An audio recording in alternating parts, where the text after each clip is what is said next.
السلام علیکم۔ امید ہے کہ سارے بچے خیریت سے ہوں گے اور سبق یاد کر رہے ہوں گے۔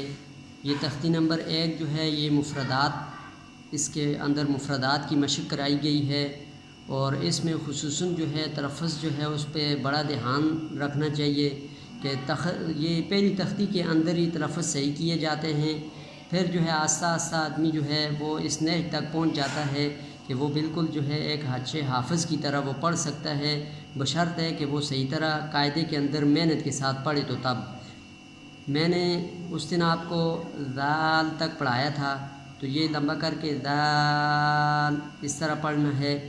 آج نیا سبق جو ہے آگے میں آپ کو پڑھا دیتا ہوں۔ رو، یہ آپ قاعدہ کھول کے دیکھنا، یہاں را کے آگے الف نظر آ رہی ہے، تو اس را کو لمبا زیادہ نہیں کرنا ہے، ایک الف کی مقدار لمبا کر کے اس طرح پڑھنا ہے رو، اور اس کو موٹا بھی کر کے پڑھنا ہے، پر پڑھنا ہے رو۔ آگے زا، یہ بھی ایک الف کی مقدار، اس کو بھی لمبا کر کے پڑھنا ہے، مد یہاں نہیں کرنی ہے اور اس میں سیٹی کی آواز آنی چاہیے۔ زا، آپ سے پھر بھی اگر صحیح نہ ہو تو اس کو اس طرح مشق کریں،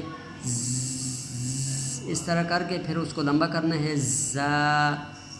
زا، اور ساتھ مشق کرتے ہوئے اس طرح پڑھیں، شاید جو ہے اس طرح صحیح ہو جائے۔ تو بہرحال جو ہے کوشش کرنی ہے کہ اس کو آپ نے صحیح پڑھنا ہے۔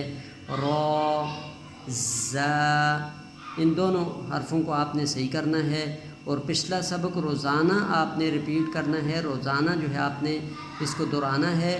یاد تو ہو جاتا ہے بچوں کو، لیکن اکثر جو ہے تلفظ کی غلطیاں ہوتی ہیں، خصوصاً خو، ان دونوں حرفوں کو، رو، زا۔